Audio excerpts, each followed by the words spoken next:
রবিউল আউয়াল মাস উপলক্ষে প্রতি বছর বাইতুল মুকাররমে ইসলামী বইমেলা অনুষ্ঠিত হয়। এবছর এটিকে জাতীয় পর্যায়ে সীমাবদ্ধ না রেখে আন্তর্জাতিক রূপ দেওয়া হয়েছে। আন্তর্জাতিক ইসলামী বইমেলায় বিদেশি প্রকাশনীগুলো যোগ দিতে পারছে। বইমেলা নিয়ে আপনার প্রত্যাশা কি? প্রতি বছর আপনি বইমেলা পরিদর্শন করে থাকেন, এবারও যাচ্ছেন কিনা জানান। ধন্যবাদ প্রিয় দর্শক। প্রথম কথা হলো যে বাইতুল মুকাররমে যে রবিউল আউয়াল মাসকে কেন্দ্র করে বইমেলা হয়ে থাকে, সেটার যে আন্তর্জাতিকীকরণ, সেটা সন্দেহাতীতভাবে একটি ভালো উদ্যোগ এবং এর ফলে বিভিন্ন দেশে বিভিন্ন ভাষায় ইসলামিক যে সমস্ত বই পুস্তক আছে সেগুলো আমাদের দেশের পাঠকরা পড়ার এবং কেনার সুযোগ পাবেন। এটি সফল হোক সেই দোয়া করি সন্দেহাতীতভাবে। আমি প্রত্যাশা করি যে প্রকাশনীগুলো জমজমাটভাবে বইয়ের আসন জমাবেন এবং উপকারী বইগুলোর সমাহার তারা করবেন এবং পাঠকরা বেছে বেছে তাদের উপকারী এবং উপযোগী বইগুলো কিনবেন। প্রতি বছরই রমজানে বাইতুল মুকাররমে বইমেলা হয়ে থাকে, রবিউল আউয়ালে বইমেলা হয়ে থাকে। তাদের ধারাবাহিকতা যে বইমেলা এবারও হচ্ছে, সেটি সন্দেহাতীতভাবে আমাদের সুবর্ণ সুযোগ। আমি অবশ্য বইমেলা এবছর যেতে পারবো কিনা আমি এখন বলতে পারছি না। নানা ব্যস্ততা আছে, দেশের বাইরে নানা সফর প্রোগ্রাম কর্মসূচি, বেশ কিছু কাজের ব্যস্ততা আছে। সব মিলিয়ে বইমেলার জন্য সময় বের করা যদি সুযোগ হয় অবশ্যই যাওয়ার চেষ্টা করব। প্রতি বছর চেষ্টা করব। আল্লাহ তাআলা আমাদেরকে বই দ্বারা আমাদের জ্ঞানের আলোকে আরো বেশি বৃদ্ধি করার, আলোকিত করার তৌফিক দান করুন। যখনই আমি আল্লাহ শব্দ উচ্চারণ করি কিংবা শুনি, অটোমেটিক আমার কল্পনায় চলে আসে আল্লাহ ইয়া বড় হাত, চোখ, বিশালকার দেহ ইত্যাদি। এদিকে আমার আমার ইমানের কোনো ক্ষতি হবে? আমার করার নাকি? প্রথম কথা হলো যে অনিচ্ছাকৃতভাবে আপনার মনে যে চিন্তা চলে আসে, এর ফলে ইমান ক্ষতিগ্রস্ত হয় না। কিন্তু আপনি ইচ্ছাকৃতভাবে এরকম চিন্তা এবং কল্পনার চেষ্টা করবেন না, বা এরকম কল্পনা মনে আসলে সেটাকে আপনি অনেক সময় ধরে লালন পালন করার চেষ্টা করবেন না, বরং অন্তরকে আপনি অন্যদিকে নিয়ে যাওয়া। শয়তান আপনার মধ্যে এ ধরনের ওয়াসওয়াসা তৈরি করছে, এটা আপনি বোঝার চেষ্টা করবেন, কল্পনার চেষ্টা করবেন, ভাবার চেষ্টা করবেন এবং সাথে শয়তান থেকে পানা চাইবেন। মানুষকে সাধারণত ধোঁকা দিয়ে থাকে, যাতে কুমন্ত্রণাগুলো দিয়ে করে আপনি বাপকে এর বাইরে আপনি আল্লাহর কাছে পানা চাই। এরপরও আপনার মধ্যে যেটা আসে তাহলে আপনার কোনো গুনাহ হবে না, কারণ আপনি ইচ্ছাকৃত থেকে আনছেন না, করছেন কোনো সৃষ্টির সাথে সাদৃশ্য সৃষ্টির সাথে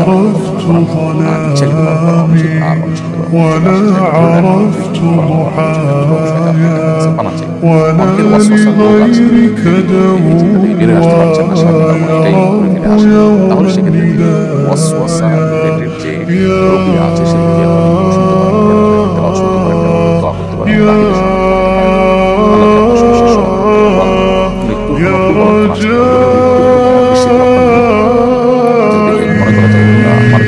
তবে অনেক মানুষ অভিজ্ঞতার আলোকে মৃত্যুর লক্ষণ বুঝতে পারে। যেমন আব্বাস মৃত্যু যখন উনি আসতেন তার চেহারা থেকে বুঝতে পেরেছিলেন এটা রেয়ার, এবং এইটা দিয়ে অবশ্য আমরা সাধারণ মানুষ কারণ মৃত্যু আলামত বলে দিতে পারবো না। এটা নবী সাল্লাল্লাহু আলাইহি ওয়াসাল্লাম বুঝেছেন, আল্লাহ তাকে শিফার আসর দিয়েছেন, দূরদৃষ্টি দিয়েছেন। সাধারণত মানুষের মৃত্যুর কোনো লক্ষণ দেখে মানুষ নিশ্চিতভাবে বুঝতে পারে না। আজকাল ট্রিটমেন্টে ডাক্তাররা অবস্থা দেখিয়ে ধারণা করতে পারে যে তার মৃত্যু ঘনিয়ে আসছে, সেটা দেখতে পাচ্ছে যে মুখোমুখি একটু মানুষ পানিতে পড়ে গেছে, ডুবে গেছে, এটা দেখে আমরা এই লক্ষণ দেখে বুঝতে পারছি এরকম অনেক ডাক্তারদের বিষয় না। তবে কোনো লক্ষণ ছাড়াই হঠাৎ করে মানুষ মারা যাওয়ার অনেক আছে। মৃত্যু কখন আসবে আমি লক্ষণ দেখে বুঝবো, এর জন্য অপেক্ষা না করে আমাদের প্রস্তুত থাকা উচিত। বাবা ছেলে একসাথে ব্যবসা করে জমি কিনেছে, এখন এই জমি মালিক কে হবে? বাবা বলেছে আমি জীবিত থাকা অবস্থায় ছেলে মালিক নয়, আর এদিকে বাবা তার ইচ্ছে মতো এক কাঠা জমি বিক্রিও করে দিচ্ছেন। বন্ধুরা জানা, বাবা এবং সন্তান যদি একসাথে যৌথ কোনো ব্যবসা করেন তাহলে সেক্ষেত্রে তারা বাবা সন্তান একই পরিবারের মানুষ হওয়া সত্ত্বেও তাদের যে আর্থিক লেনদেনের ক্ষেত্রে চুক্তি হয়েছে, সেই চুক্তি তাদেরকে রক্ষা করে চলতে হবে। অর্থাৎ ব্যবসায়িক চুক্তি অনুযায়ী বাবা এবং সন্তান উভয়কে কিন্তু কাজ করতে হবে। মুনাফা তাদের মধ্যে যেভাবে ভাগ করার কথা ঠিক সেভাবে ভাগ করতে হবে। বাবা হয়েছেন দেখে আপনি সব নিয়ে যাবেন, তাহলে চুক্তি করার মানে কি? বলেছেন ঈমানদাররা তাদের শর্ত, তাদের চুক্তি এগুলোর উপরে তাদেরকে প্রতিষ্ঠিত থাকতে হবে। অন্যের সাথে চুক্তি রক্ষা করার গুরুত্ব যতটুকু নিজের সন্তান, নিজের বাবা, নিজের অর্থ সম্পর্কে যারা আছে তাদের সাথে চুক্তি রক্ষা করার গুরুত্ব তো আরো বেশি। অতএব এখানে চুক্তি লঙ্ঘন করা নেই।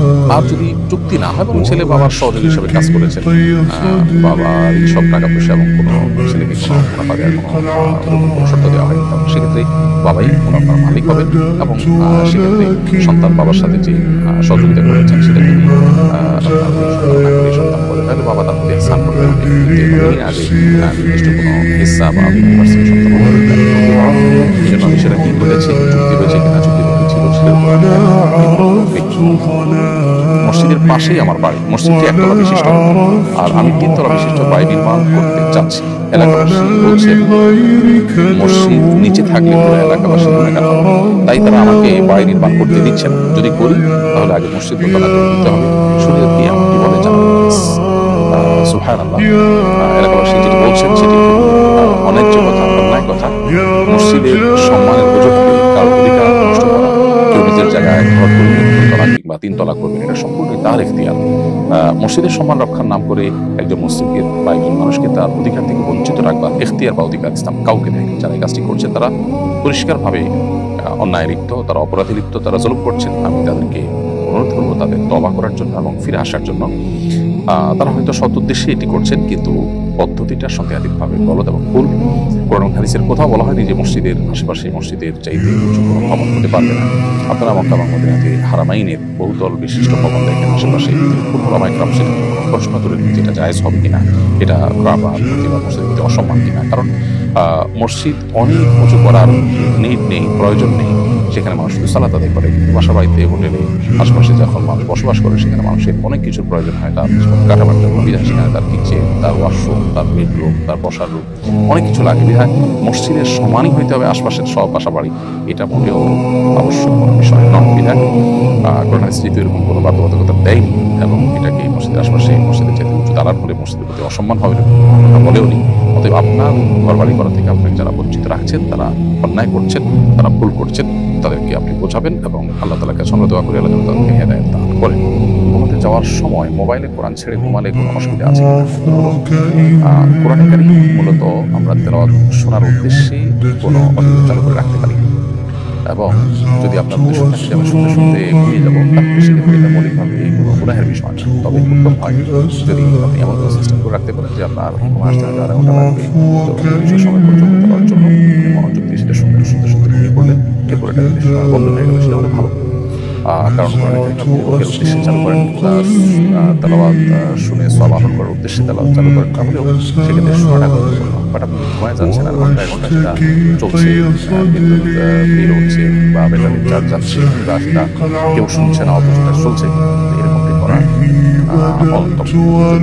তাদের গুনাহ হবে না। কারণ কোরআন তেলাওয়াত চালু করার সময় না করে অসম্মান